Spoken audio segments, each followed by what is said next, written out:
Greetings and welcome to the United States Transhumanist Party Virtual Enlightenment Salon. My name is Gennady Stolyarov II, and I am the chairman of the U.S. Transhumanist Party. Here we hold conversations with some of the world's leading thinkers in longevity, science, technology, philosophy, and politics. Like the philosophers of the Age of Enlightenment, we aim to connect every field of human endeavor and arrive at new insights to achieve longer lives, greater rationality, and the progress of our civilization. Greetings, ladies and gentlemen, and welcome to our U.S. Transhumanist Party Virtual Enlightenment Salon of September 3rd, 2023. Today, we are pleased to offer you a fascinating discussion of decentralized science and decentralized funding of longevity research in particular. Joining us today is our panel of U.S. Transhumanist Party officers and advisors, including our Director of Visual Art, Art Ramon Garcia, our 2024 U.S. Vice Presidential Candidate and Director of Community and Citizen Science, Daniel Tweed, our Legislative Director, Jason Geringer, and our Biotechnology Advisor and Founder and CEO of Sierra Sciences, Dr. Bill Andrews. And our special guest for today is Eleanor Davies. Eleanor is a deal flow steward at VitaDAO, the world's first decentralized collective funding company targeting age-related diseases and aging itself. She is a longevity enthusiast with a background in fund operations and consulting in healthcare and biotech policy and regulation. A graduate of the University of Manchester, she has grown as a professional serving in Marwood Group Healthcare and Biotech Consultancy, co-founding a company and helping to raise funds, deploy capital, and manage the portfolio at ODX, a Silicon Valley-based accelerator.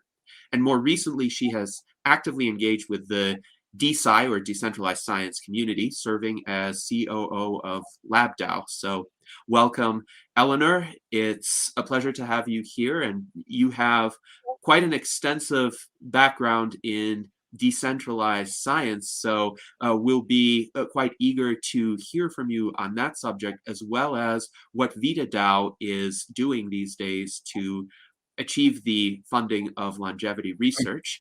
So, Eleanor, please feel free to provide us your presentation, and then I'm sure we'll have a fascinating conversation to follow.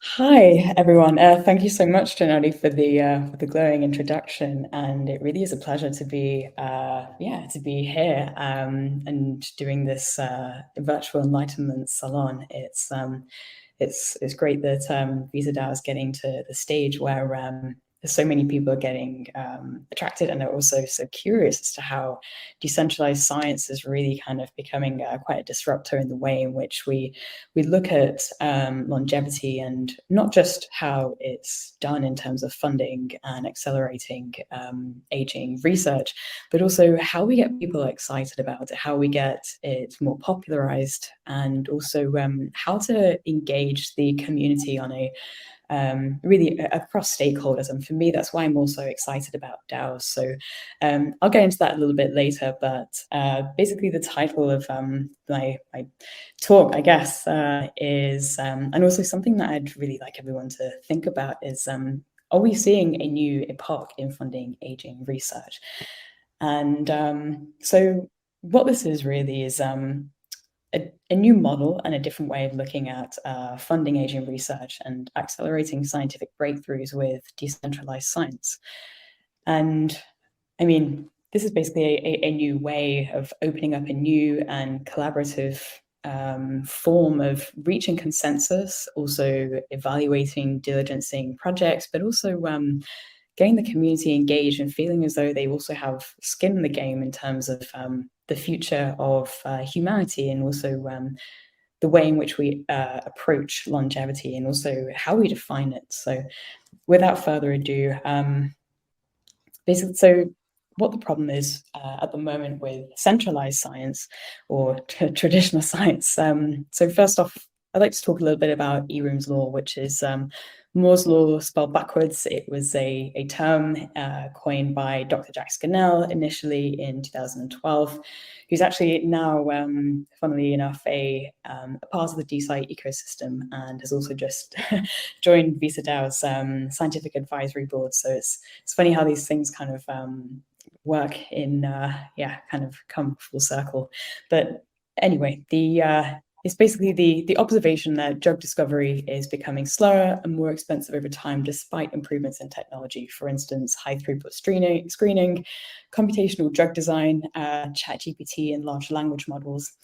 And specifically, it speaks to how and why the inflation-adjusted cost of developing a new drug doubling every 9 years. And a statistic to back that up that I came across, which is quite surprising, and I think it might also surprise the audience as well, is that in 2020, during the year of the COVID pandemic, the FDA approved just 53 new drugs. And in the same year, the global pharma industry spent nearly 200 billion in drug R&D costs. So average cost per drug approved in 2020 was nearly 3.8 billion, which is quite astounding, actually.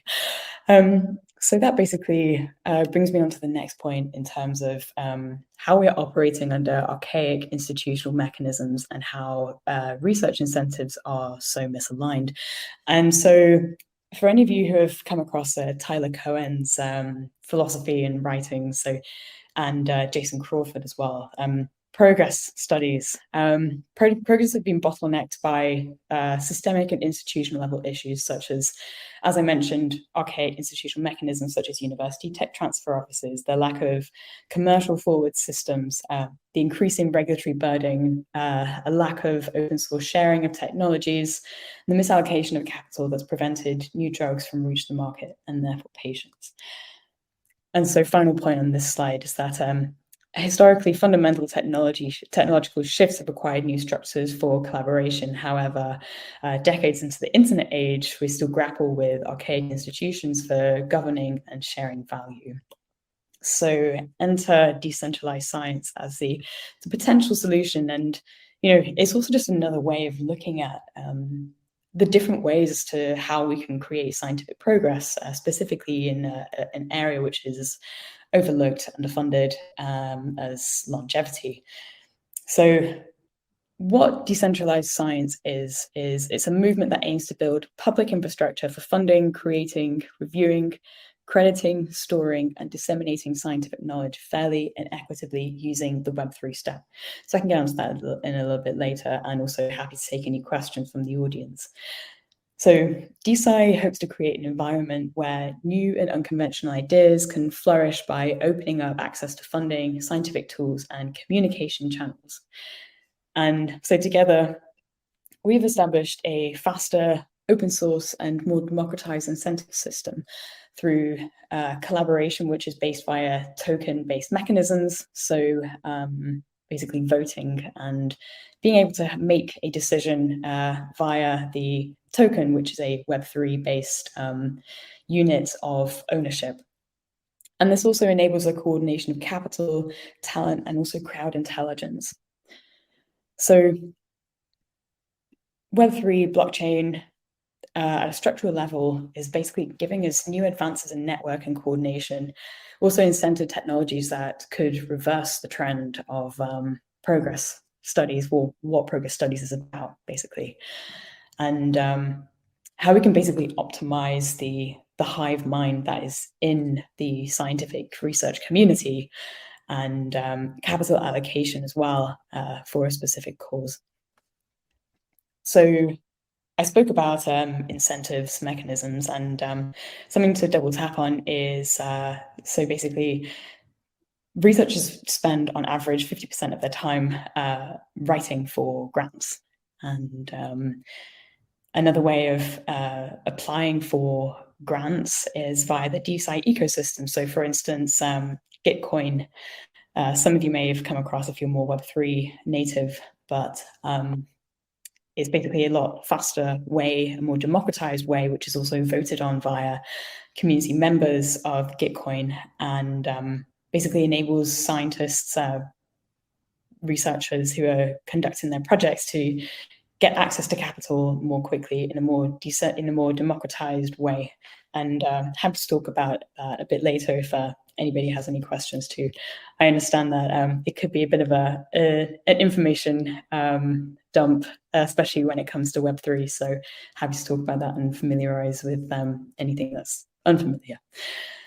So this is a snapshot of the decentralized science landscape, and considering it only took off in February last year, ETH Denver specifically, there are already over 120 organizations as featured on this landscape here. So we're really sort of seeing a Cambrian explosion of basically coordinating mission-aligned people in a community towards something that is basically a systemic problem and that we're looking to solve collectively. Of which VitaDAO, where I lead as deal flow steward. And what we are is the leading BioDAO, which is funding and advancing longevity research and drug discovery. So you may be asking, what is a DAO? She's been talking about a DAO. I have no idea. Is this the Tao Te Ching, the Tao Te Ching? Like, what is this? It's a decentralized autonomous organization. And what it is it's an emerging form of legal structure. As defined by Investopedia. And what it is it's a collective of people who are very mission aligned, who share a common goal and act in the best interest of the entity. So very similar to a company, except DAOs are used to make decisions in a bottom-up management approach, whereas in companies in Web 2, as it's traditionally referred to in the Web 3 community, so top-down is the more company approach. Also, in terms of Web3, those who may not be familiar with that terminology, it's a kind of idiomatic way of referring to the maturation of the blockchain space. So what is a DAO? It's an umbrella under which everyone in longevity can function, from biotech operations to key opinion leaders, investors, researchers, and the community, i.e. patients, enthusiasts. Anyone is able to join, it's fully open, there's very low barriers to entry, and the focus on community and basically getting everyone excited to advance research in the field. And so what we're also doing is we're getting people really excited about longevity, and we're also attracting people from all different age ranges and across the world. So it really is a community-led and very young, very fresh, but also, you know, we need to think about who the next leaders of longevity and aging research are going to be. And what VitaDAO also strives to do is to nurture and help accelerate the next Aubrey de Grey, for instance, or the next Natasha Vita-Moore in the longevity field, and really provide them with the resources to thrive and also build off what, you know, the leading stakeholders, key opinion leaders in longevity are already doing, and opening it up, becoming frictionless and reducing the notion of the ivory tower,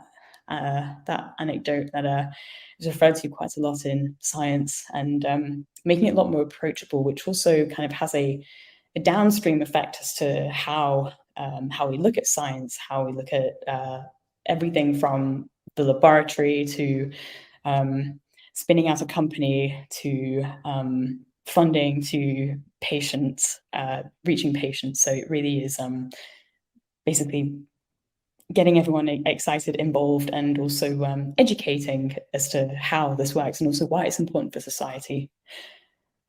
So VitaDAO has only been around since 2021, but already we have funded 19 plus projects. And I say funded as well because we are an endowment, so it's not an investment per se. And that basically means that any carry is reinvested back into the DAO in order to fund more projects. So it really is, a not-for-profit. Just going through the metrics here. So we have over 9,000 members. The average ticket size is 25K to 1 million, and 6 million in treasury. So what's special about VitaDAO is that we're basically the servant leader organization towards progress in aging research. And everything we do is to enable researchers to be successful and utilizing the resources to enable them to achieve this mission, as I just mentioned. So with the first money in, highest upside potential, we, in terms of how our treasury is split, so from our previous strategic fundraise, where we were backed by a mixture of biotech LPs and also crypto, 20% of the treasury goes towards funding startups. So previous startups we funded are Turn Bio, HDAX, Clarity, and 80% of our treasury funds basically IP NFTs. So I can go into that in a second. But what this is the more venture studio component, where what we do is we go in, we work with entrepreneurial longevity aging researchers, and we help them with their translational research. Usually they're in the last 2 to 3 experiments in the lab, spin this out and build this into a company, into an entity that has a product, help with the screening, help with basically everything that's needed in a venture studio, in a typical venture studio, except this is more globally distributed. This is executed via the community. And it's basically a different way of looking at utilizing the community longevity hive mind. So we kind of bridge the valley of death here. So our tickets are generally smaller, however, it's more value-added capital. So we have a squad in VitaDAO called the Builder Squad. It's a collective of biotech operators, builders, investors, bioinformaticians. The community really is, pretty large, and we're already working on spinning out several companies as well. So as I've just spoken about, we discover and finance longevity IP, leveraging decentralized network effects. So the longevity deal flow working group, which I lead. So what is a pre-vetted working group, which is a part of the DAO as a whole. So VitaDAO is split into 3 working groups, of which one is deal flow, and it's basically a collective hive mind of academics, researchers, operators, and together we source and diligence assets, both in the laboratory and also startups, incubate ideas, improve them towards commercialization, and then make funding recommendations to the community. So it's not the community which is making the decision per se, rather the working group that works on the deals, who conducts the evaluation, due diligence, senior review as well, and then makes the recommendation whether the community should decide yes or no. And so the funding consensus is approved via Vita token holders, and this is what brings in the Web3 element. So Vita token is a token which represents ownership. It's a governance token, represents ownership of VitaDAO. So it's 1 token, 1 vote, and for, against, and basically that's how decisions are made. So I'm going to talk a bit about how VitaDAO uses IP digital assets and decentralized marketplaces as well. So this is more in the venture studio spin-out side, and taking a different look basically at how we spin out and build projects from the laboratory. So in a typical engagement, the IP is held on chain. So basically there's a digital replica of the IP, and this is held on chain. So this is basically on the blockchain representation of this. And what this enables scientific projects to do is to basically raise non-dilutive funding from the IP NFT. So NFT, for those who aren't familiar, is a non-fungible token. So you are able to transact this for real life currency, basically. So there is a token launch, and then a crowd sale occurs. So those who are supporters and want to fund and basically have some ownership via IP NFT can basically fund make the transaction. And what this enables researchers or basically the team to do is to generate proceeds that are non-dilutive in order to further their project. So a example of this, which recently happened, was the Visa Fast for Dr. Korolchuk at Newcastle University. For those who are a little bit confused by the IP NFT, I'd be happy to share some links which would explain this a little bit further. But in short, this enables scientists, early stage companies, to de-risk their project before raising institutional capital in order to further their project. So this is a snapshot, as to how the IP NFT system works. So basically, it's intellectual property on a digital on-chain representation. An IPT is a fractionalized IP NFT, and they're basically fungible governance tokens. So not only are you able to raise proceeds via the IPTs, but also those who own the tokens enable members of the community to have a say as to how the project is going, also be able to use it as bounties for instance, contractors to the project. Can elaborate a little bit on that as well, but also vary over time. And this is also a snapshot from the latest Visa Fast launch. So Dr. Viktor Korolchuk and his laboratory they recently led a crowd sale, and it was oversubscribed by, I believe it was 1,700%. And this is basically how it looks. So yeah. And so a quick portfolio snapshot as to the projects that VisaDAO has funded so far. So of the 19 projects, we have funded 17 spinouts and the remainder in startups. So deployed 4 million in capital to date since 2021.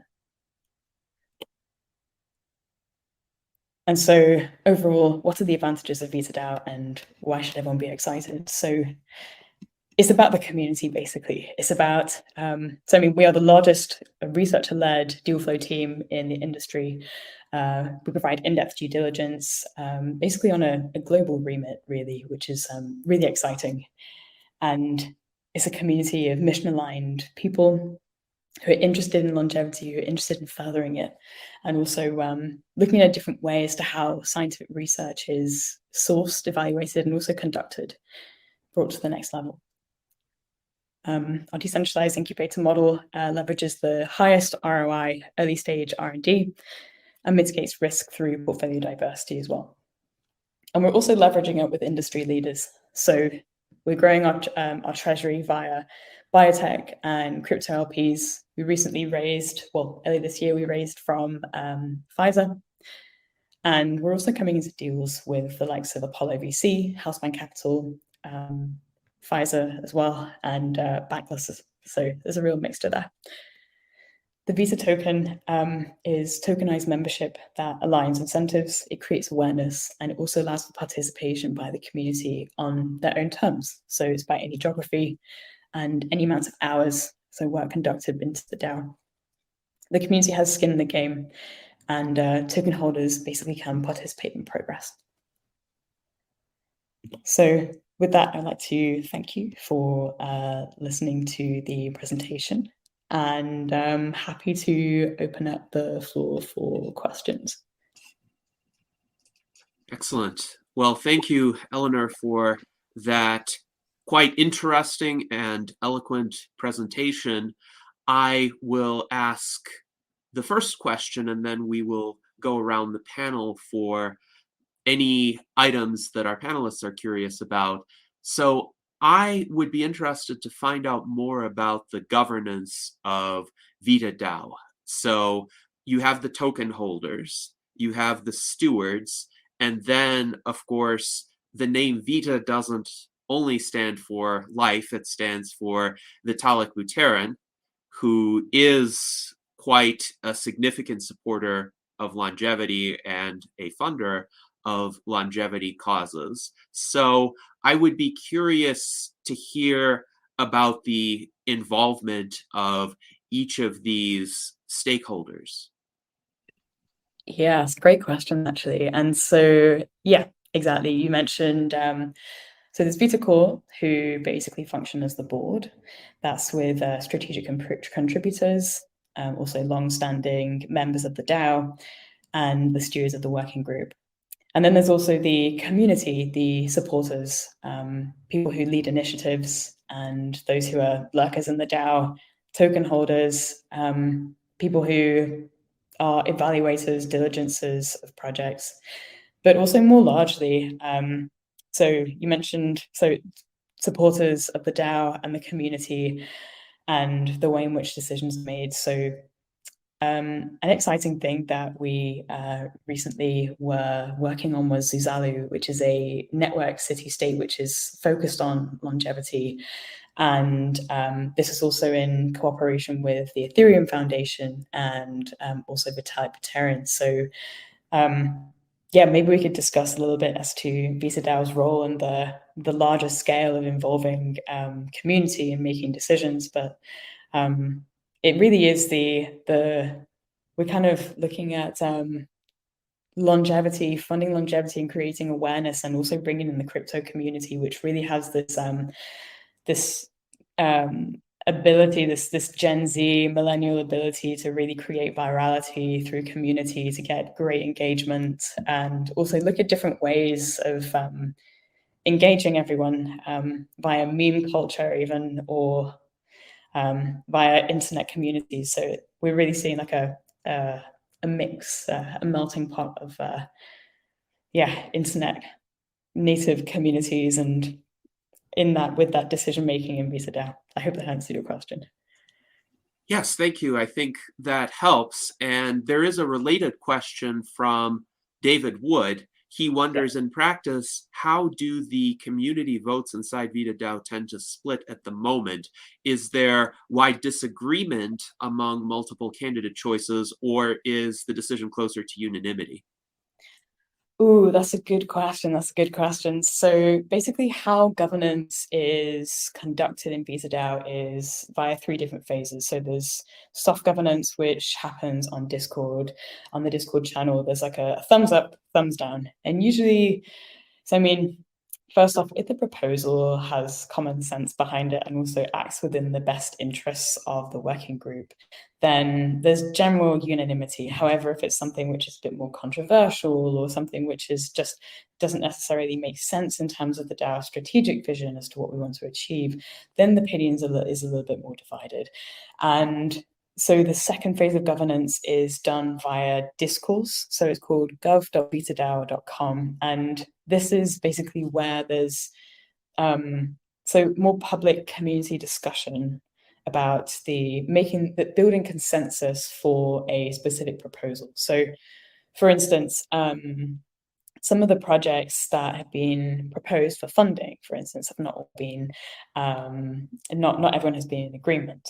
And so how that takes place is there's discussion.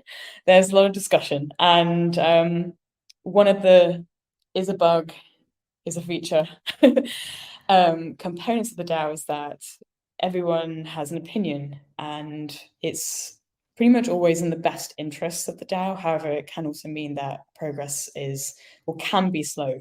However, this basically acts in the best interests of the community members. And if not everyone agrees, then it's voted down. If everyone does agree, and it's voted on. If there's more of a 50-50, like a 58 split in favor, say, then it's also about the implementation of that specific proposal. So in the context of funding a deal, so that would be funded maybe a smaller amount than what may have been promised, although I mean that hasn't really been done, to be honest. It's done for, if it's against, then I guess it's negotiated internally, as in like on the Discord channel, and then maybe it won't be implemented, or maybe it'll be suggested at a different time. It's that's kind of how it works. I hope that answers your question. Yes, I think this is an interesting set of mechanisms. Our friend Daniel Tweed wonders, have you utilized any ranked choice voting decision-making style in VitaDAO as we do in the Transhumanist Party, where people are allowed to rank order the options, though I wonder if most of the time your options are yes and no, in which case it's more of a binary vote. So we have done ranked choice before, not so many times on when it comes to a snapshot decision. So snapshot is the on-chain, the token voting. That's the name of the platform. A ranked choice. I can't say. I mean, it has been proposed by community members. Another. So, I mean, what we're doing at the moment is a VitaDAO delegates program where you nominate yourself as a delegate, and it basically means that you act within the interests of a number of people in the community, and your vote has more weight to it. So that's kind of a component of the governance, and I mean, how that's evolving. Others have also proposed quadratic voting. Not too sure if you've ever come across that. It's quadratic voting is also used in Gitcoin, where basically at a high level, voters with a larger number of tokens, but whose choice is less popular, versus those who have a smaller number of tokens, but there are many of them. The latter side basically gets more allocation or more weight in favor, let's say, or that side gets more weight because the number of voters is recognized versus the weight of votes on its own. Does that make sense? Yes, so essentially voting is weighted according to essentially willingness to pay. So people with more tokens, for instance, may be able to have more of an influence on the vote.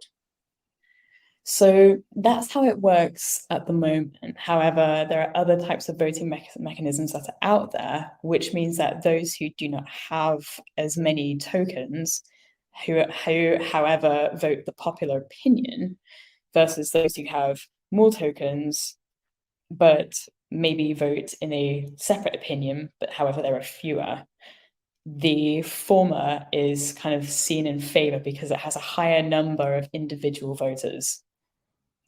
Interesting. So it's an algorithm that kind of takes into account both of these elements. So suppose I had 51% of the tokens and I had a preference in a certain direction, but that preference was not shared by anybody else in the community. I wouldn't just be able to say, I have 51% of the votes, and therefore my way gets implemented. There's some sort of multiplier perhaps that is less than one that is applied to my votes, and some multiplier that is greater than one that is applied to everyone else's votes. Yes, it's something like that, basically. So Gitcoin has a really good explainer of how quadratic voting works. So I can't seem to find it on my saved bookmarks, but I would love to post that in the comments for everyone to understand it a bit better. And they explain it really clearly as well. I quite like how Gitcoin works. So they are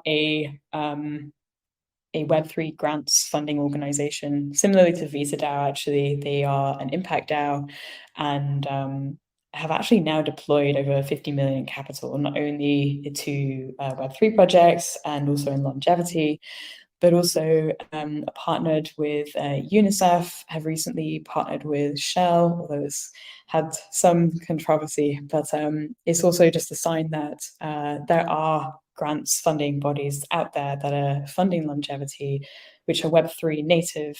And yeah, it's starting to come out basically of the Web3 ecosystem and into the broader world, and kind of being seen for being impactful. Yes, thank you very much. And now we have a question from Zach Varkaris.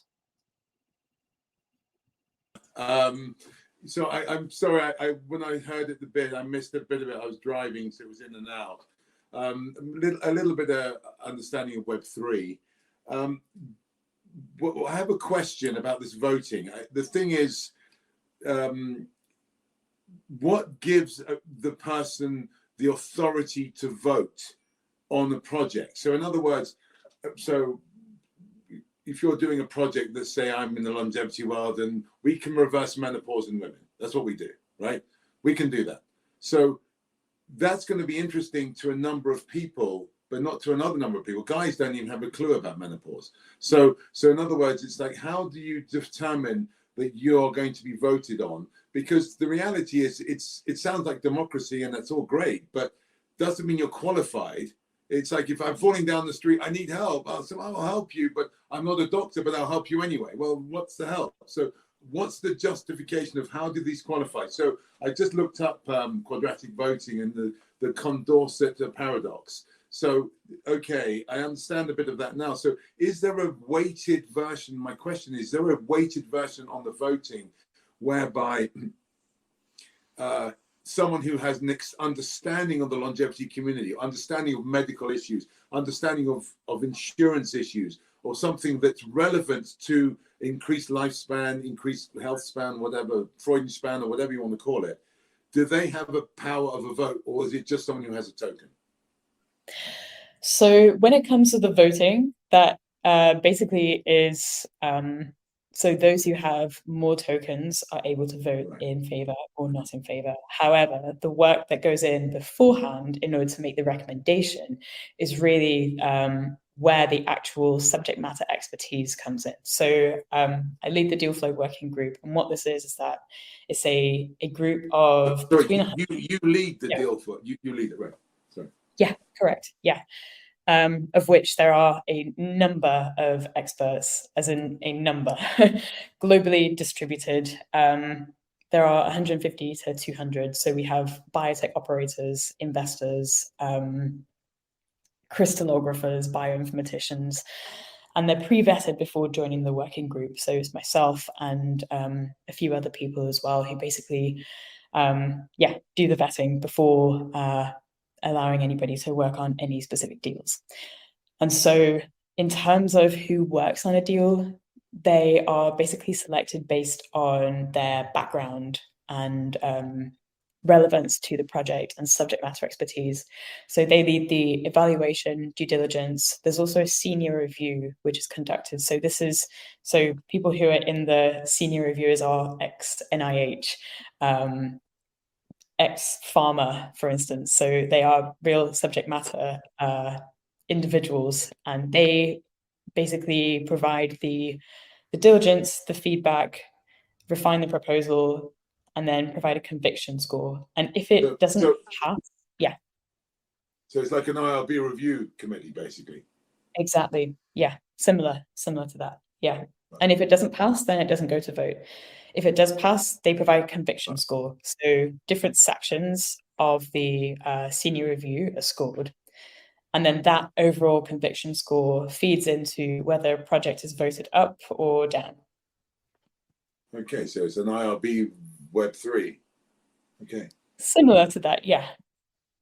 Okay. Yeah, I can provide some links to previous proposals as well, just so you can see how it's kind of structured.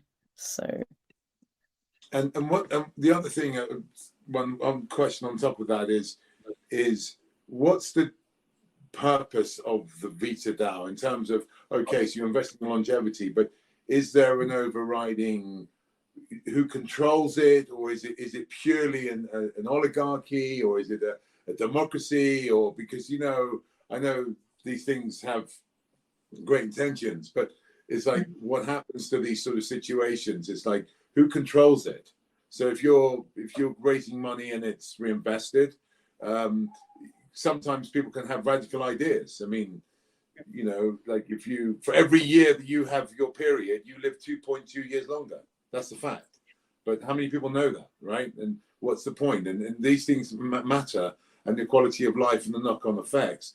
How do you determine it? Can you revisit it? Can you grow it? Can you apply people to the team if there's a small group of people and they need help because there's only 2 or 3 people working it, and they need 3 or 4 extra people, and they need a team, or they need some statistician or something? Is that what you provide as well?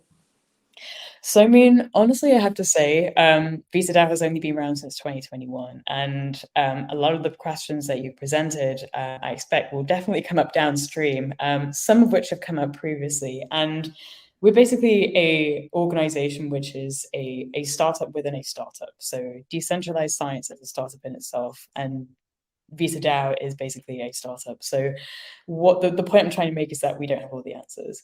However, very open to listening to the feedback of the communities to whether something is working, whether something is not working, whether somebody needs to be hired, whether somebody who joined the community who has been contributing for a while should be given more ownership. It's quite liquid in a way as to how it functions. The jury's still out, honestly, as to whether it's going to be impactful or not. So one of our strategic contributors and core members, Mike Brown from Pfizer's mentioned, it's going to be 2026, 2028 when the rubber hits the road and you kind of look as to whether impact is being made. However, now it's the early stages of building and getting it right. And the great thing about Vita DAO and DAOs in general is that we have a big flourishing community of people who come mission aligned, not necessarily for payment either. It's because it's interesting to them, because it's doing something which is tackling scientific research funding, also building awareness under an umbrella. And it's basically a servant leader organization for researchers in longevity science, gerontology, and it's kind of looking at this differently and could potentially be a disruptor. Maybe not, but it's basically a different way of looking at how it's done. No, I just think it's interesting when you have a director of Pfizer who's involved. I mean, that's sort of, is that poacher turned gamekeeper? I don't know. You know what I mean? It's like, but it's very interesting to hear and fascinating. We actually have a question along these lines from David Wood, who wonders, what is the motivation of a pharma company like Pfizer to invest in Vita DAO? Okay. So, I mean, I can speak from my experience. Obviously, I don't speak on behalf of Pfizer. And so the interest is kind of seeing curiosity, I guess. So what is happening in decentralized science in terms of how can we build as a more innovative a more innovative organization. And also longevity is one of those aspects which is quite overlooked, but also goes into areas such as cellular senescence or oncology, vaccine technology, which they also are focused on the venture side. So actually, Mike Brown gave a really interesting podcast a couple of months ago, maybe back in 2022, actually, where he actually speaks about his motivations to join Vita DAO and why it's a potential disruptor, or just something which is interesting to keep an eye on in the space, not just because of the types of innovations that we're looking at, but the way in which scientific research is done, and the fact that we're seeing such a Cambrian explosion of DeSci DAOs and organizations. And it's not just enthusiasts, but it's also like world-leading researchers who are showing interest in the space. And the way in which the evaluation due diligence is done via the collective hive mind is a super interesting way of looking at the way in which a traditional venture model makes decisions. And, you know, again, it's the jury's still out as to whether this is whether it's going to work.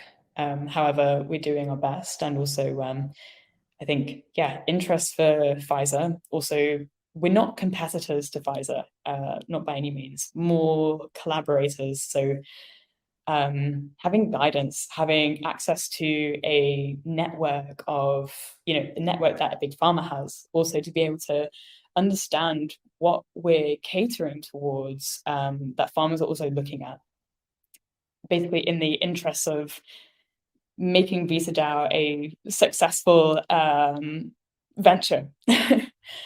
And does that answer your question?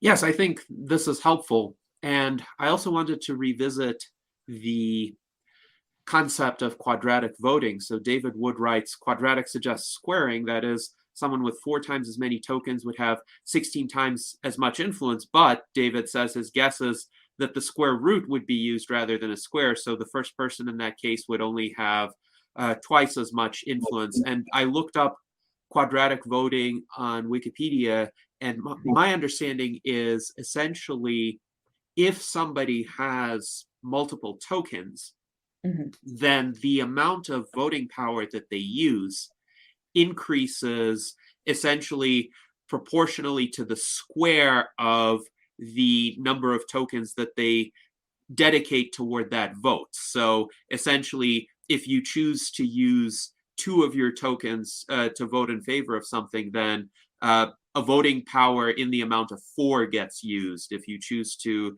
dedicate like 3 votes, then a voting power in the amount of 9 gets used, and so forth. So if you own 50% of the tokens, you don't get 50% of the votes. You get a much smaller proportion of the votes because the amount of voting power you're using just increases dramatically the more votes you dedicate toward that particular issue.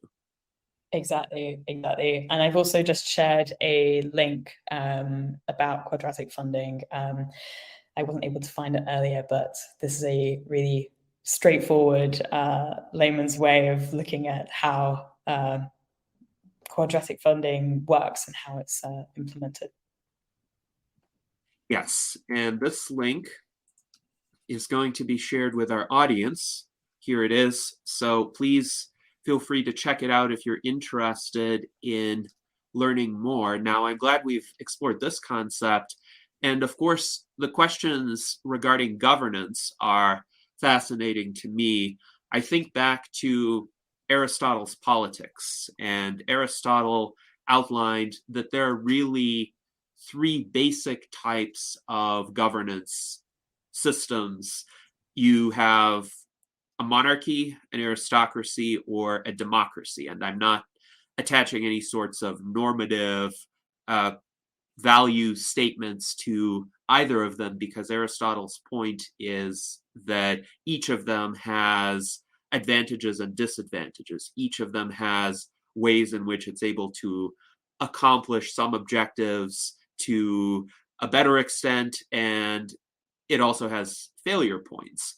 But it seems to me that various organizations can have elements of these, and VitaDAO, per your statements, essentially has yet to arrive at the balance of these elements that it would choose to utilize in the long term. That is, it's experimenting with how much of each element would be, let's say, utilized in decision making, and to what extent. So in this case, the democratic element would be the token holders and the voting that is performed. The aristocracy, so to speak, would be the stewards, and the monarchy would be Vitalik if he chose to essentially decide matters on his own unilaterally and use his influence in that way. We have something similar in the US Transhumanist Party.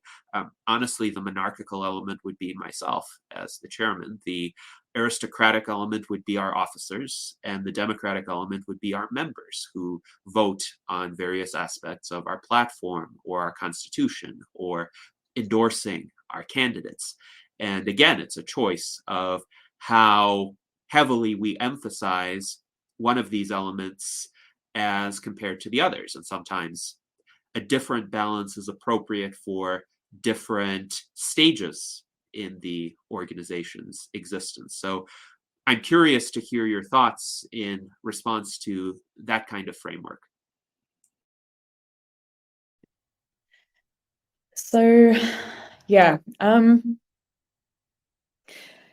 in terms of DAO governance, basically, not every DAO is the same. And there are also DAO tooling systems that deal with governance. Like, this is the level of detail that it's gone into. I mean, it does replicate the consensus building of a political party. However, it's basically specific to the subject matter that it deals with. In terms of decentralized science, governance is kind of seen as really key, especially when it's funding, making funding decisions. However, I do also think that the way in which governance is done, although now it works well, could be done better. And so be very open to listening to any types of other governance mechanisms or suggestions based on what has been seen at Visa DAO. As I mentioned, we are a startup organization operating in a field that is similar to a startup. So yeah, I hope that answers your question. Well, it's a kind of evolving answer, I suppose. Now, Zach has a question that is much more specific. He wonders, is the NFT, and I think he's referring to the IP NFTs, on an ERC20 platform? So off the top of my head, I'm not entirely sure as to whether it's ERC20. So the token is ERC20. As for the IP NFT, I'm not entirely sure. So I have an inkling that I don't want to be speaking to any misinformation. However, there is a really good README done by Molecule, which I will be sharing in the internal chat. Please feel free to share this with the audience as well. And this speaks to the technicalities of the IP NFT. We are on the Ethereum chain though. Okay, no, Yes. the reason I ask is just, I know a little bit about NFTs, not very much, nothing like you do, of course, but I mean, I think it's the stealth product that will actually come out on top, or whatever it's going to be called, digital watermarking, whatever you want to call it. But so I'm actually a believer in it within a degree. Obviously, there's a governance issue and obviously the abuse of power issue, which unfortunately that happens by nature and default. But it's I'll talk on offline chat, I think, about this. But in terms of structuring, like, I NFT'd my DNA. I'm not putting on 23andMe. No way. I mean, why should I? Who knows what's in there? We should do that. It should be something we should be shown and talked about. How the fact that your value is you're putting data out everywhere. Well, that data that you have inside, and obviously there's a lot of very smart people on this channel and stuff. But there's lots of people who walk down the street who might not be smart, but they are smart because they come up with some genius idea and they need to understand how to do that. And I think that would be a really cool thing for you guys to not necessarily give people fish, but showing them how to fish and saying, hey, bang. And that would really, I think, certainly for us, you talk about monarchists and democracies, and well, we also need rebels and rebellions, right? We need to have rebellions, otherwise you can't have that.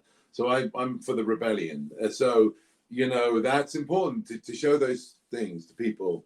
And I think what you're doing is great. By the way, I don't know a lot about it, but it's certainly the way to go through it. Decentralized and not having. But the issue again with IRBs is you come up with an idea that you don't have, say, the qualifications for on paper, and then you're judged by your peers who are like, wait a minute, why didn't I think of this? Now I'm going to give this guy the cash. Forget it.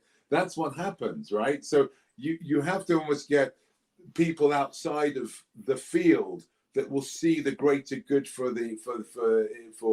longevity. Like a Pfizer guy is going to want to make money by selling you products, but if we're designing a system that you don't need products to sell, so it's an upfront cost with a life cycle cost that is 40% lower, that's not good for the capitalist model. So how do you overcome that? I'm not saying I don't expect the answer. I'm just throwing that out there. I'm just saying.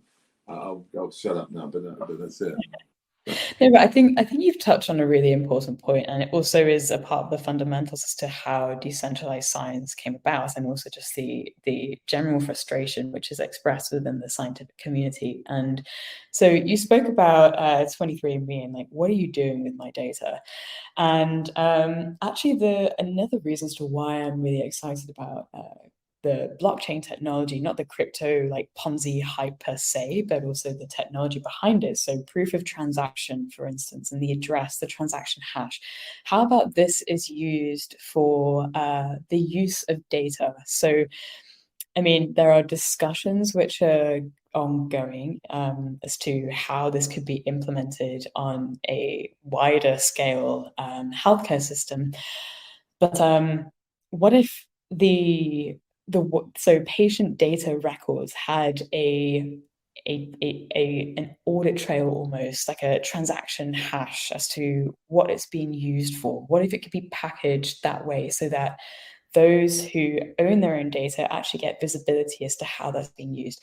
Of course, it could be quite controversial, I think, for those who don't necessarily want to see that, but also we're kind of seeing an emergence of the creator economy through Web3, and in that, scientific researchers, those who do innovation, are the most unsung creators of them all. So, yes. Again, like let's have the discussion. Like let's look into how this could be used on a more widespread scale. Just in answer to that, well, what we do with because what we do is not, so we say the FDA don't like it, or it's not, it's great for society, but it's not great for the people that fund certain things. And that's another question, and we're talking about it here. But for instance, if we could show you a way that you're going to live to 120 with the physicality of a fit 35-year-old, would you take that? Hey, I would, right? So, but unfortunately, we're not going to be selling you drugs every 5 weeks. So those sort of things change. And I think when people realize your value is your data, I mean, I don't know what you obviously got an English accent, but I don't know what your ethnicity is, but you're probably Scandinavian, right? Of extraction. So the reality is you have probably a much higher resistance to HIV. Well, why is that? It's because of something that happened centuries ago. And that could be of value in going forward, not saying that thing per se, but something like that. And these should be, there are values everywhere in nature. And maybe that little village in the Amazon has something that is totally unique for the world. And it shouldn't be allowed that Joe Schmo from Pfizer can come and take that. And we should give it to them and give them the ability, just, hey, you can register it. And then if it happens, it's almost like putting down a little trust fund for your kid. And then, it's that kind of thing. I'm just saying that's something that would be, again, offline, but yeah, I agree with what you're saying.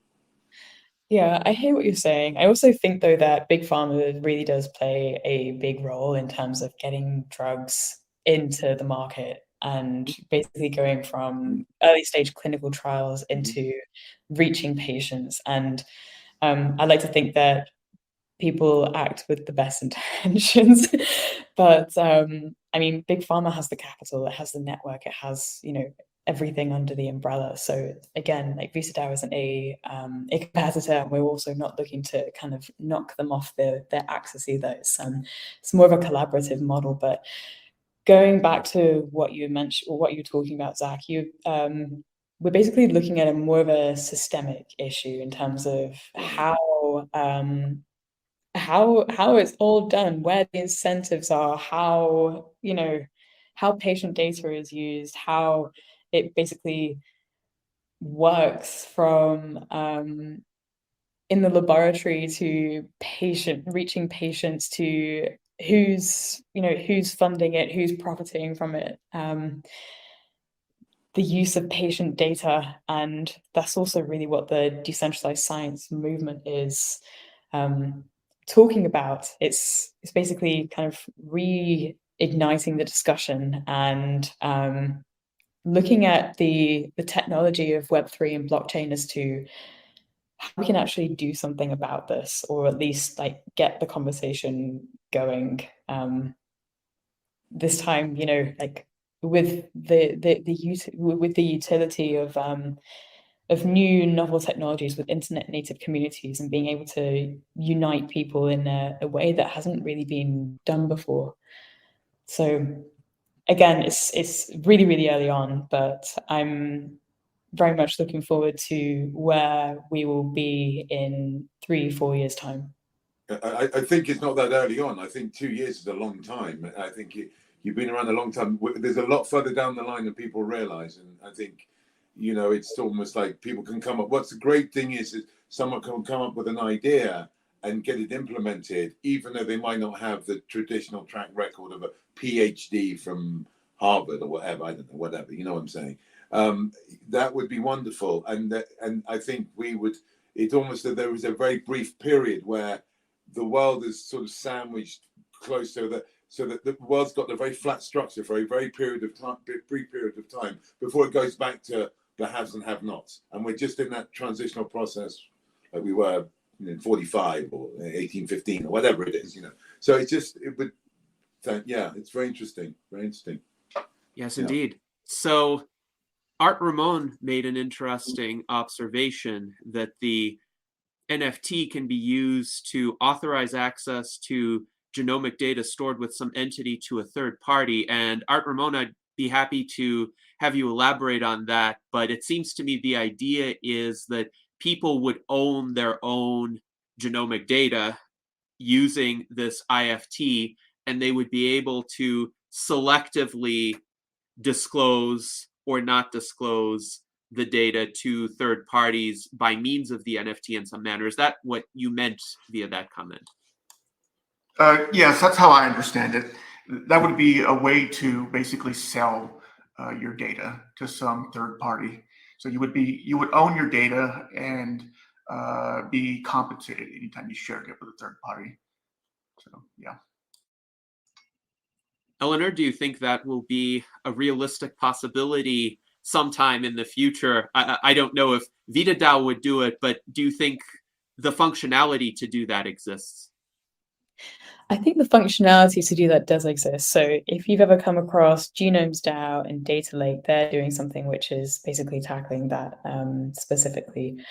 And in terms of implementation, again, the jury is still out. There may be parties who may not be so willing, to have that implemented. I think, again, it's a question of incentives, alignment, and ensuring that patients who have authority, patients who allow their data to be used are either incentivized or have a say.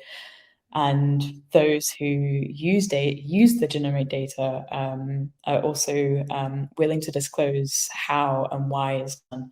Again, it's not exactly my wheelhouse, but Genomes DAO and Data Lake are also DeSci organizations that are looking at this.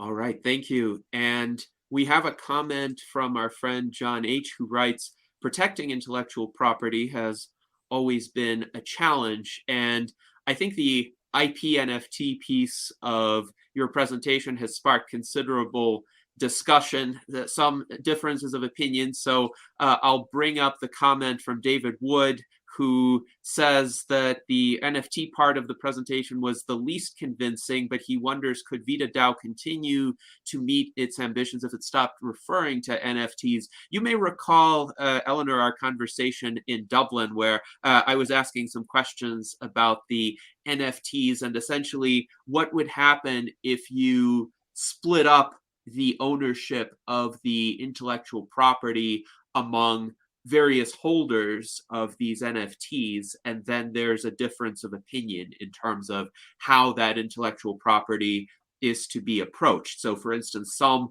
of the holders may want to be more forgiving, and if somebody technically infringes on the intellectual property, but the infringement is perceived to be benign or not a sufficient threat, those holders might choose to let it go. But then some other holders might say, no, we want to aggressively pursue any sort of infringement.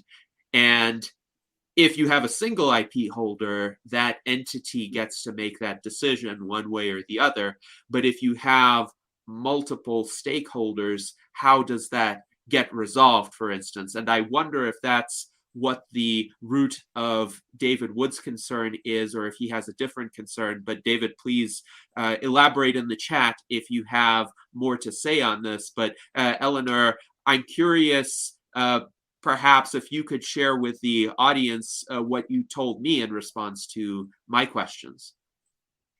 Sure. So basically, the role of the IP NFT is, first off, in order to raise non-dilutive funding for a scientific project, and it's also much faster than the traditional grant funding route.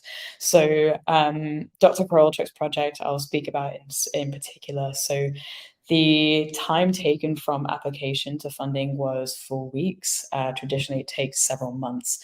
And so how the IP NFT actual governance works is that, so first off, there's a IP NFT minting ceremony. So this is where the sponsored development or sponsored research agreement is minted on chain. So it has the shell, let's say, of the basically what will be filled with the data generated, right?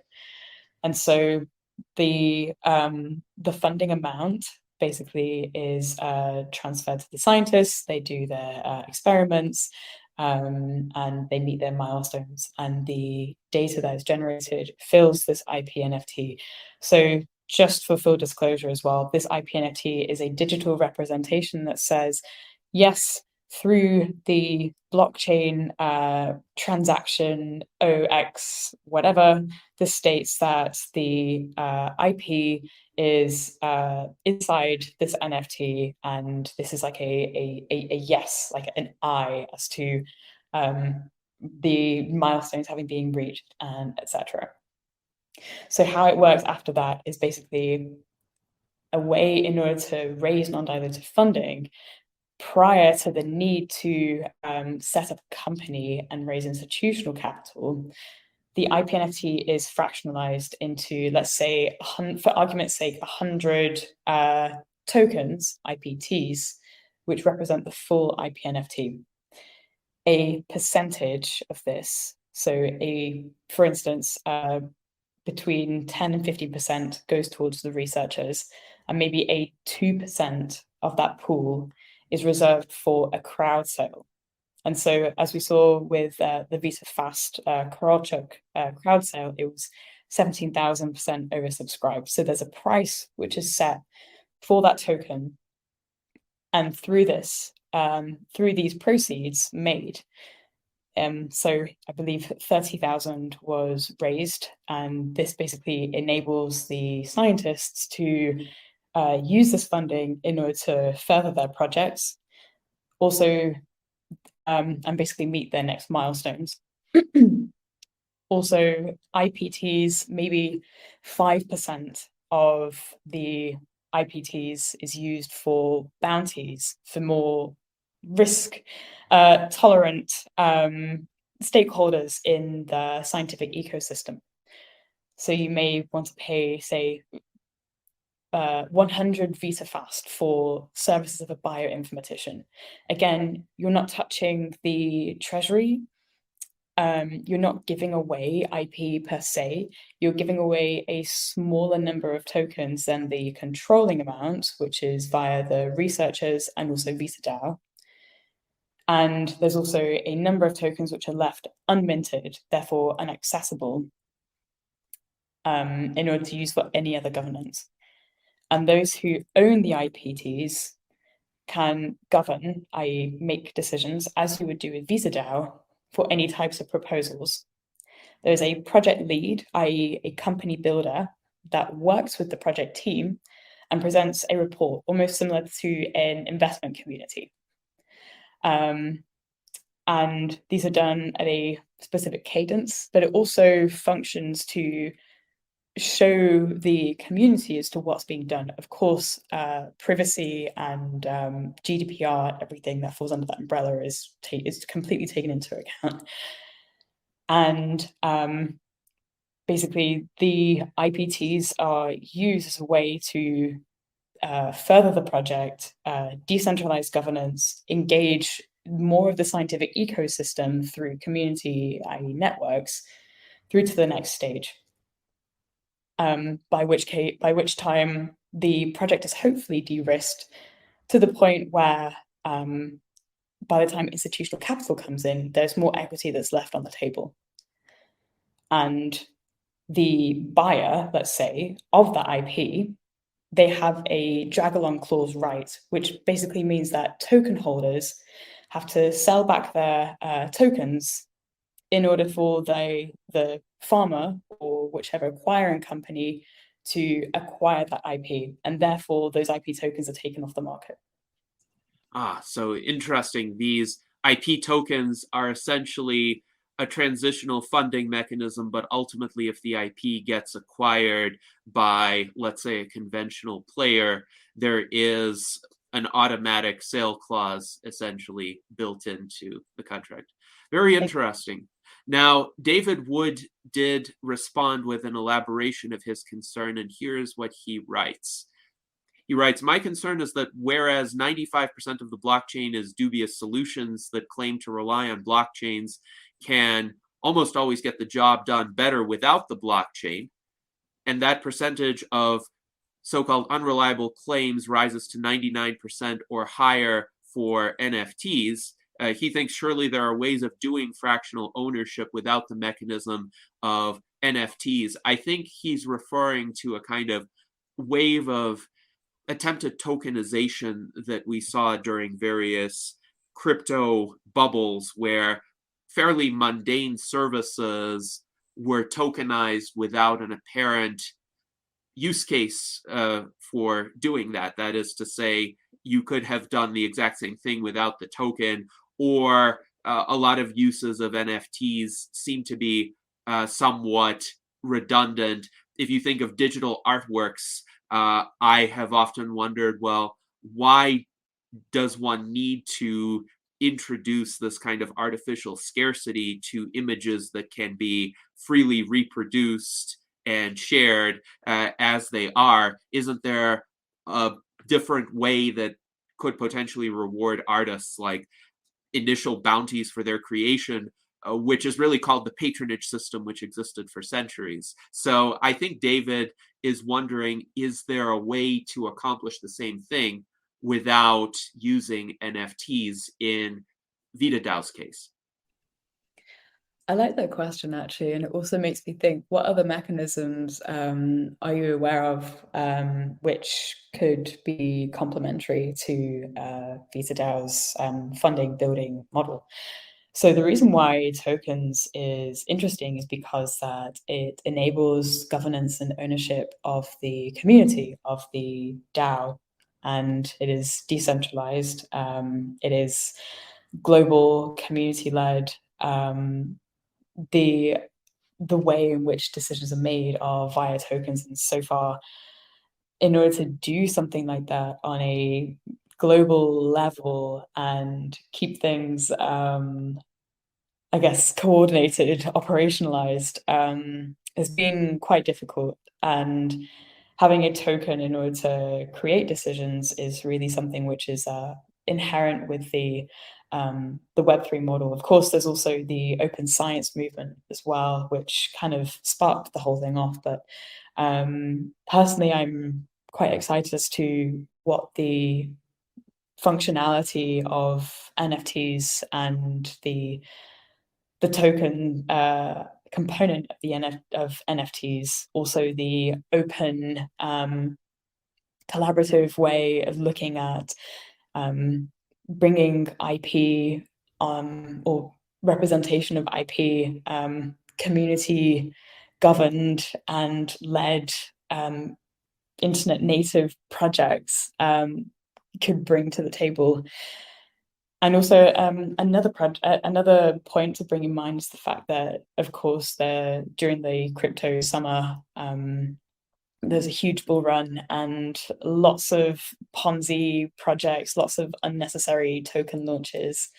However, we are in the builders market, especially last year. This year, we're kind of slowly but surely getting out of the builders of the bear market. But these projects have stuck around and are also demonstrating utility to a community of many people. And it's almost as though we kind of we've ridden through the initial part of the Gardener hype cycle, and now we're kind of going onto the curve of sustainability side. So now we're starting to really see the utility.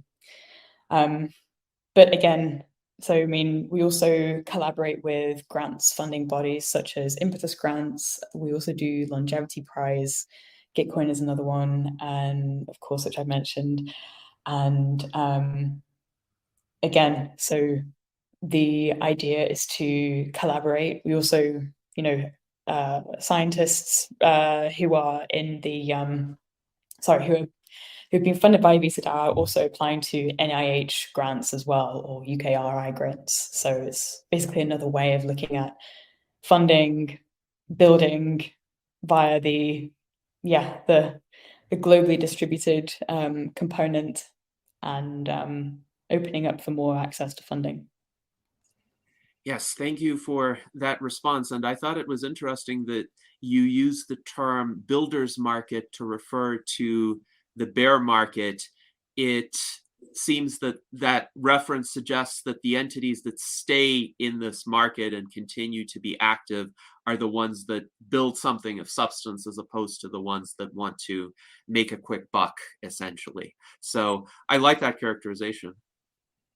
Yeah, I don't know if it's a Web3 term that's been thrown around quite a lot, but definitely it has been a builder's market. And so I mean, Visa DAO and LabDAO, my previous organization, were both able to raise during those markets, and so it's we're demonstrating value and utility, and intend to carry on doing so. Yes, indeed. And Zach has an interesting comment. He thinks that a way to describe NFTs is to call them digital watermarked products with full provenance. Do you like that characterization? I do like that characterization, because I think that there's the term NFT and tokens and crypto is so loaded by now, and actually talking about these things and also talking about the actual value and utility, it's almost it's almost distracted by the initial terminology of NFT. So I think the digital watermark products with full provenance is a good way, a really good way actually to reframe it.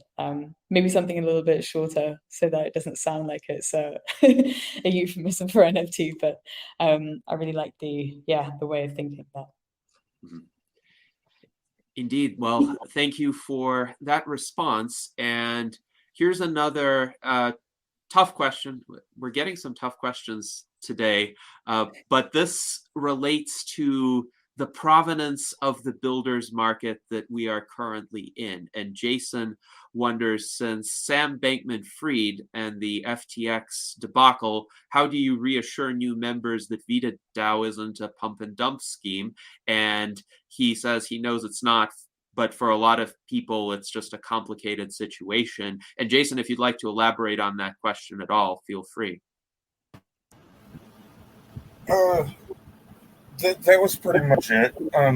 My other question, besides that, would be because I've been a member of VitaDAO for quite a while now, and sort of been just like, I don't know, not active. Where would be like the newbie room? Like if I wanted to come back and just sort of smooth back in, where would we go? Discord server, or something like that.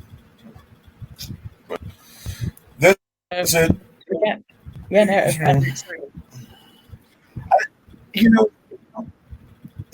Sorry.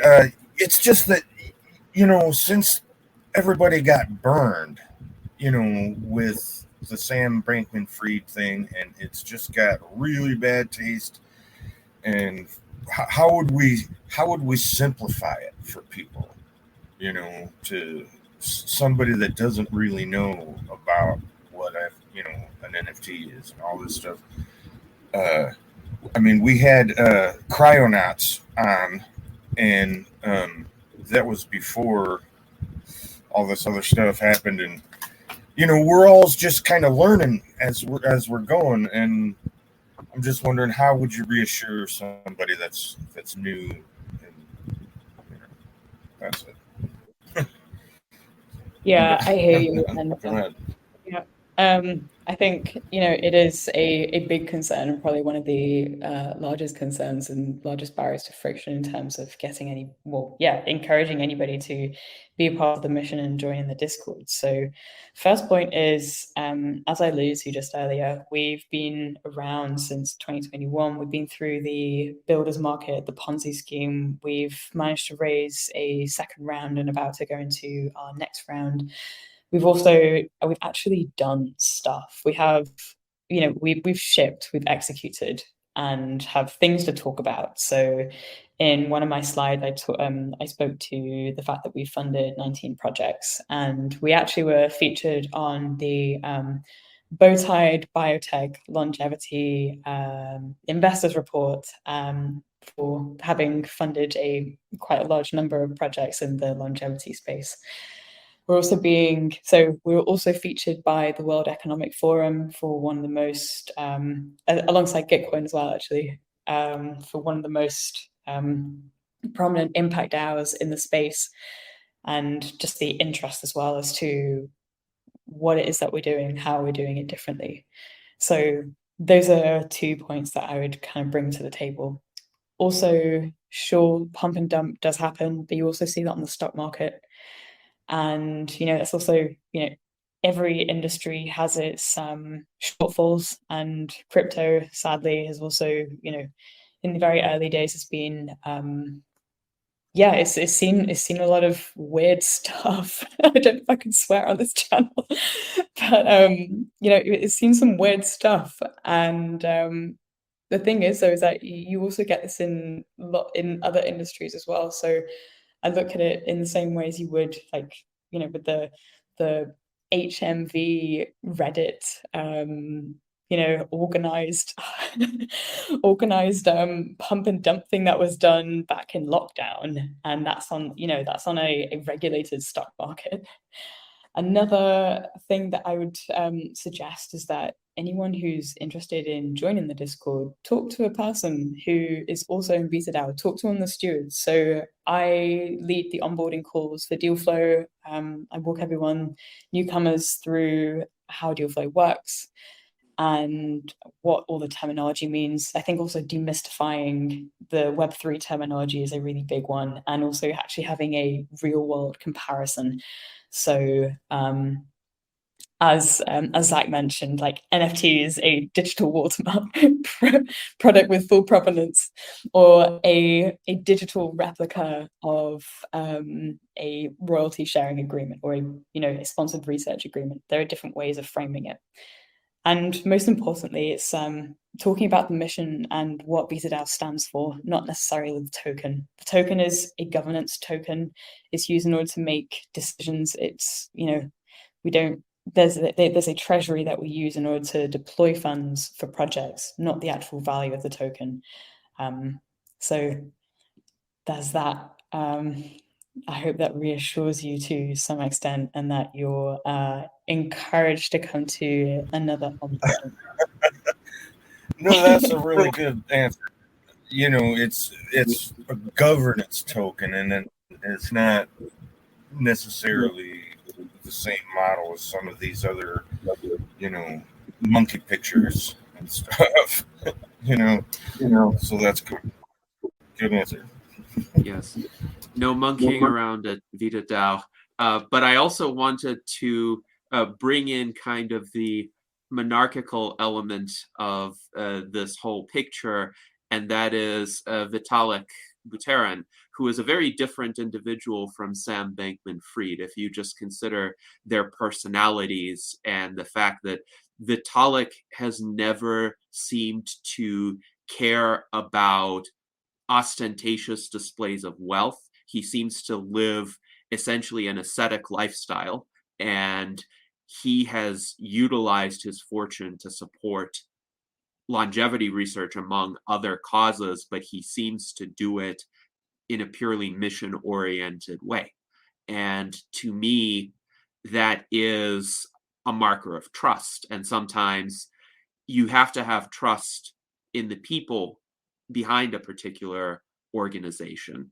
And I'm sure we could say the same for Eleanor and other stewards at Vita DAO. I've interacted a bit with Max Unfried, for instance, and I think he's a trustworthy individual as well. And one I do not think can get away from looking at individuals and their motivations to some extent. Even if you have a decentralized autonomous organization, you have to have people involved and you have to have some element of trust. The first decentralized autonomous organization, which was just called the DAO, essentially failed because the autonomous set of algorithms couldn't anticipate a certain vulnerability. So humans are there to try to prevent that. It's the whole human in the loop argument, why we need that with AI, why we need that with any institutional arrangements. Exactly, fully agree. And I think it is really about connecting with people in the DAO and not just seeing it as a lot of comments, opinions, whatnot. We're all people, and I actually think that another unique thing that Vita DAO is doing is bridging the virtual, the Discord server side, which is kind of where we're based. It's like a Web3 Slack, if you will. But we're also bridging that with the in-person events. So we've started doing an ambassadors program. So those who are interested in Vita DAO and want to meet people, set up small events, talks to talk about longevity. And it's important to, the Vita DAO mission, and also just to get the discussion going on a globally distributed level, really just to kind of amp this up a little bit.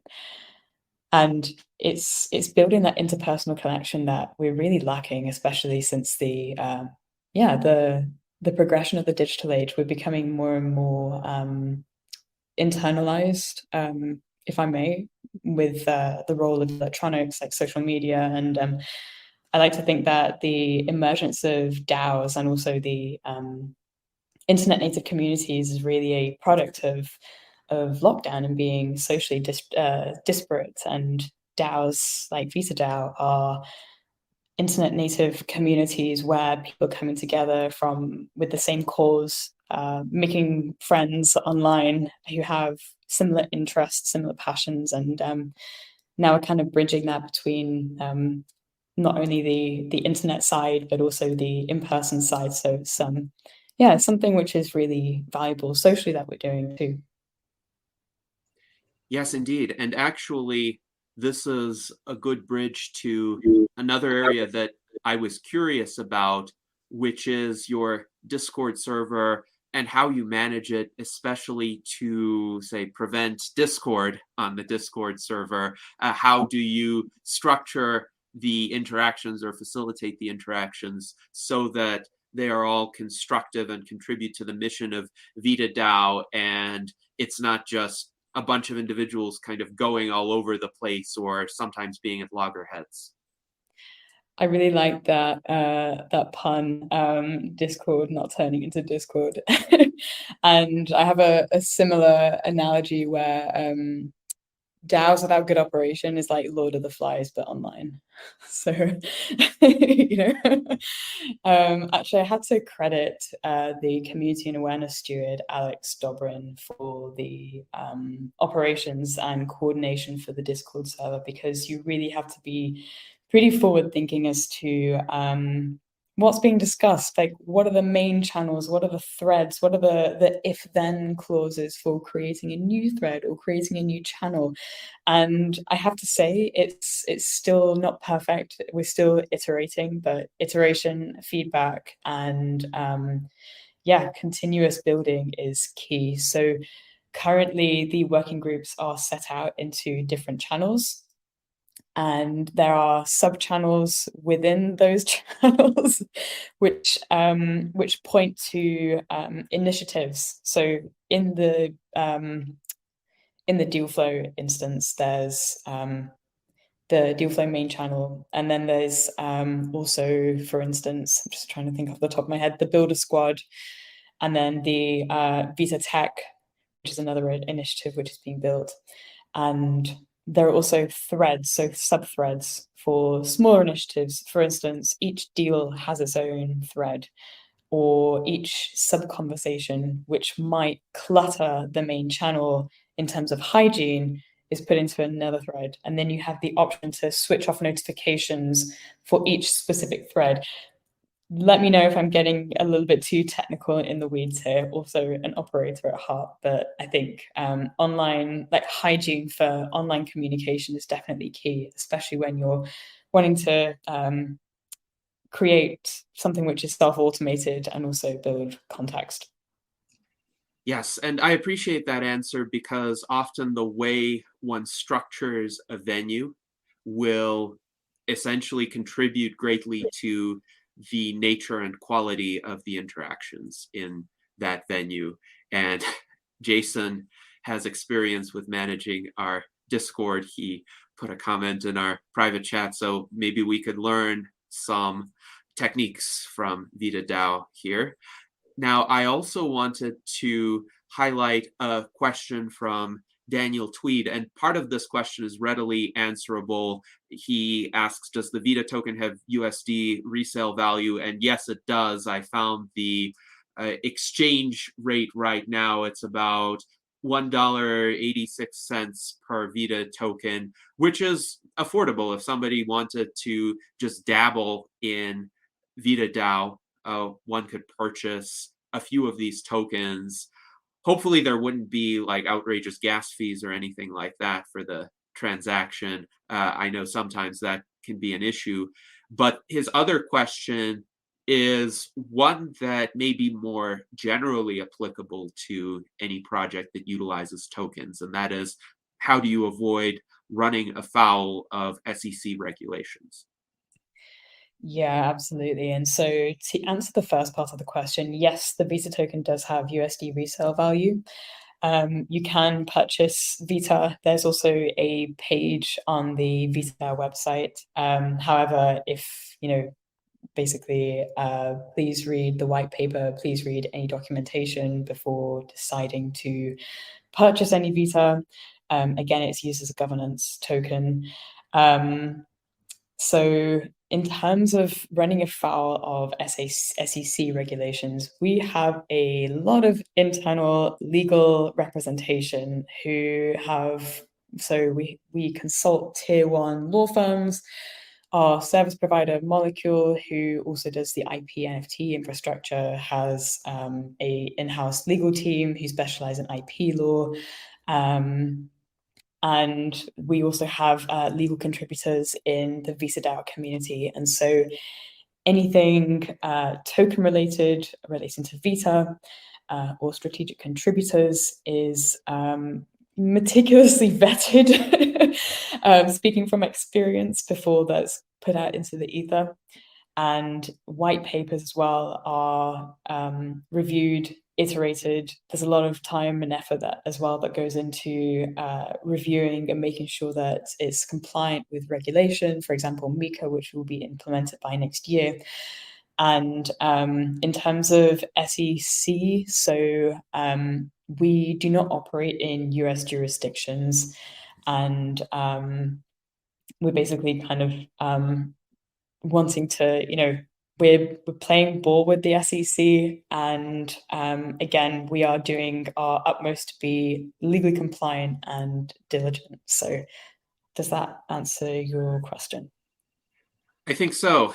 Good answer. And I do think that this is most certainly an evolving area, but personally, I am fond of jurisdictional and institutional experimentation. And in the US Transhumanist Party, we support experiments in governance, including micronations or like special economic zones. And it seems that VitaDAO is trying to be an experiment in governance, in particular with regard to the decentralized funding of longevity research. So for me, that is an important experiment to undertake. Now, our friend John H. makes certain observations about pharmaceutical companies, which are still the predominant players in the medical arena. And first, he characterizes them as essentially trying to acquire anything that proves to be a moneymaker. So initially, they may not be as interested in a longevity research approach, but once they can see evidence that it is a moneymaker, they would try to acquire it.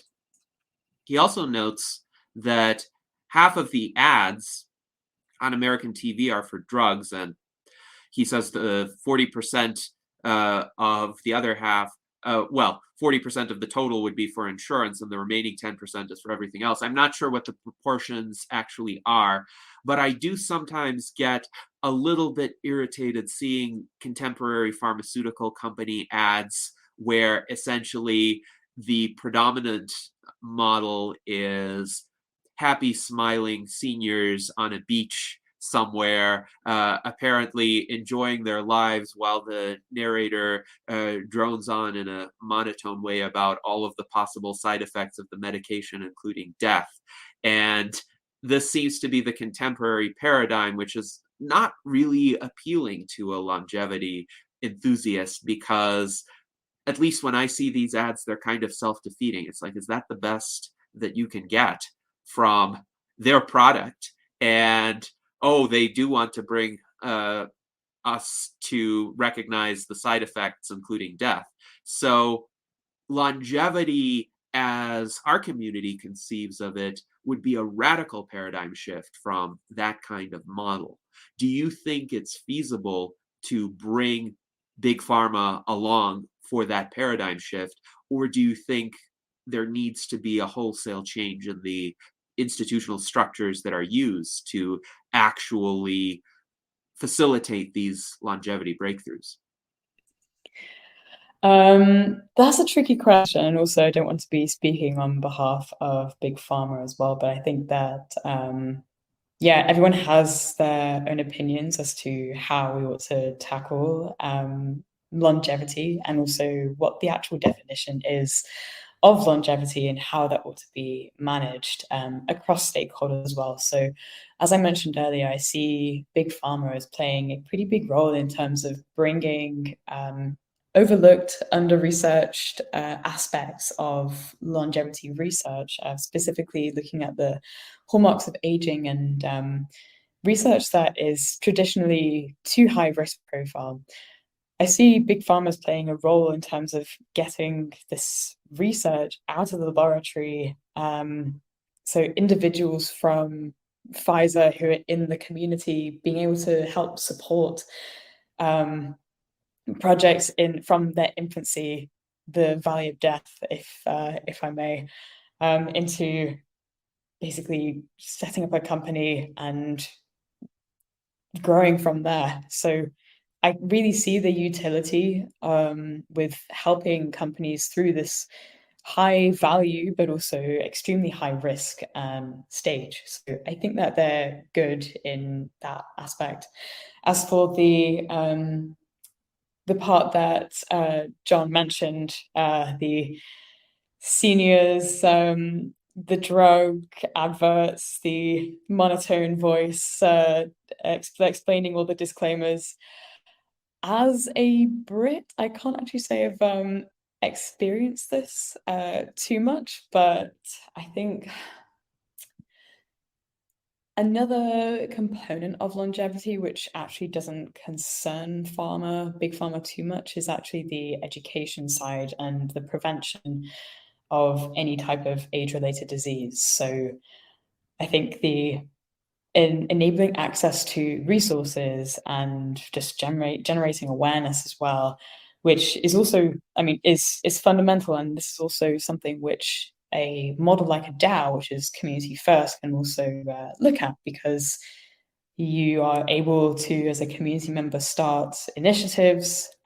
We're also rolling out a membership services program where community members can get access to, when it's been implemented, educational materials for personal longevity, recommendations for personal interventions. So there are different ways of looking at it, and of course, big pharma does play a role, but it is also a really fundamental aspect of the drug development value chain. There are also more personal interventions that you can take as an individual that doesn't necessarily concern big pharma. And hopefully you'd actually get to the point where you don't need to take any of these drugs which are being advocated for. And I mean, that's kind of where I stand. Is we need both. Indeed. Well, thank you. And Zach writes in our internal chat that the gerontology community is about prevention and not band-aid cure, which is the remit of pharmaceutical companies. It's interesting that you are not bombarded by these advertisements so much in the UK, perhaps because of the National Health Service. The pharmaceutical companies do not feel like their business model relies on selling to the general public. So they would most likely try to sell their products through the governmental system instead. And so the public doesn't see the advertisements. Now, I've had my quibbles with national healthcare systems, but I would say that may be one of the most powerful arguments in their favor that I have heard. But John H. also writes that Big Pharma probably also has some of the best equipped and staffed laboratories in the world. Once on board, they could be very powerful allies indeed, but they'd want to run the show too. So this is the balancing act, I suppose. How do you invite them on as partners without sacrificing your autonomy as well as the mission that you seek to accomplish, which may not always fall within kind of the range of the moment calculations of the big pharma companies? Yeah, I actually think that these, although difficult, they're very important topics that need to be discussed, especially when, considering the future of a DAO, which is actually gaining quite a lot of traction. So, I mean, again, we're still quite early and we have yet to actually go to that stage. However, the key aspect here is that if you do have a conflict of interest in terms of voting, then you're unable to vote. Also, governance decisions such as these are also created by the community. So that would be my short answer, I guess, to ensuring that farmers don't run the show. However, having them on board as collaborators with a growing community is really powerful, and it can maybe also change the discourse as to how science DAOs and big farmers work together. Yes, indeed. Thank you. And Daniel, you have a question, so please go ahead.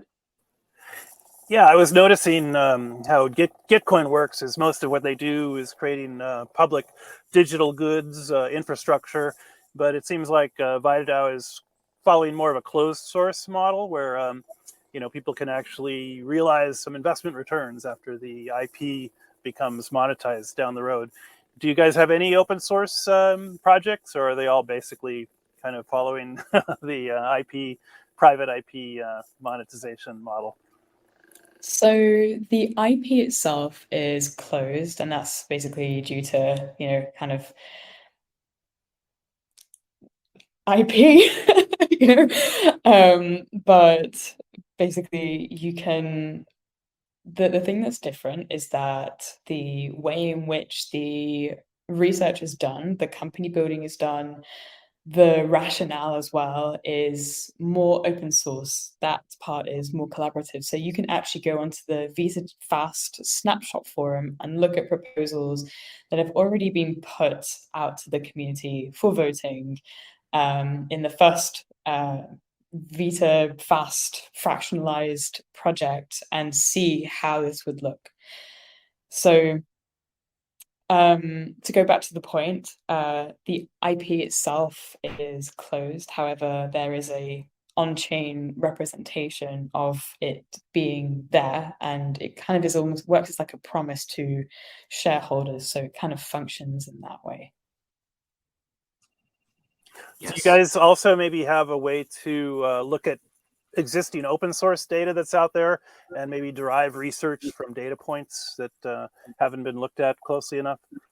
Yes, I mean, I've been giving this topic quite a bit of thought actually, but it's just more of a resources and bandwidth thing on a personal side. But I was thinking about could we create like a repository of IP that's been or patents that have been published that concern the hallmarks of aging and basically what's out there, how long is it being on the shelf for, when's the patent going to expire, what's been done with it, can we reach out to the researchers, can we use ChatGPT-4 in order to generate some insights as to how we ought to, how we can build off this in the interest of longevity research.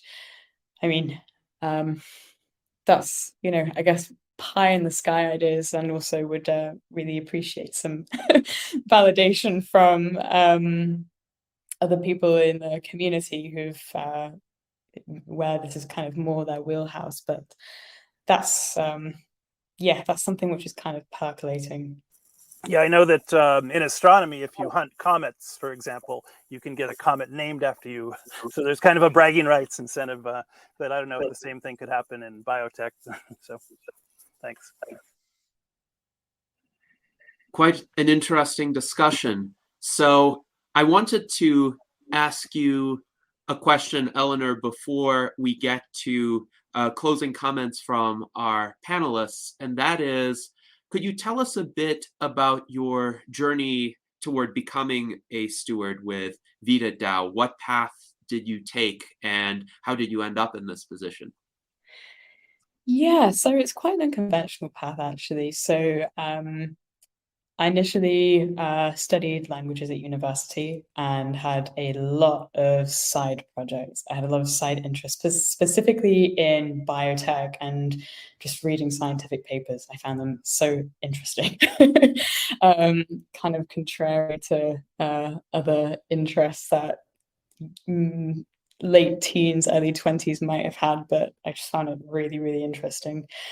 And so I basically went from studying languages, so I speak fluent German and French, and went from there to working in M&A advisory, and was basically, so another thing I found is that so the German market for biotech, especially concerning M&A mid-market transactions, there aren't very many German-speaking, British passport holding people, and really kind of carved out a niche for myself with the UK, US investment community, and also being able to have these sorts of interactions with the German biotech community. So was doing M&A advisory for healthcare and biotech.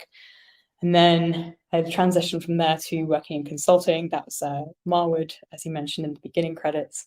So to say political, regulatory consultancy. And what they do is they advise the commercial impact basically between for political and regulatory change for large cap institutional investors in healthcare and biotech.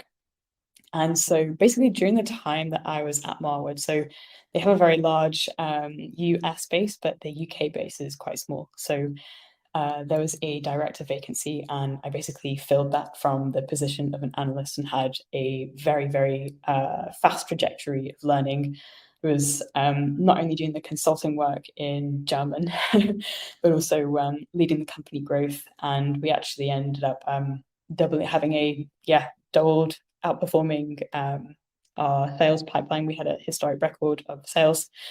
And we had a really high period of growth during the time that I was in this role. So from there, and between there as well, I also co-founded a company in AI-based recruitment. That was also a lockdown, a lockdown project that I can talk to in more detail offline. But from there, I ended up getting poached to work at ODX, which is on deck. So they're Silicon Valley-based accelerator.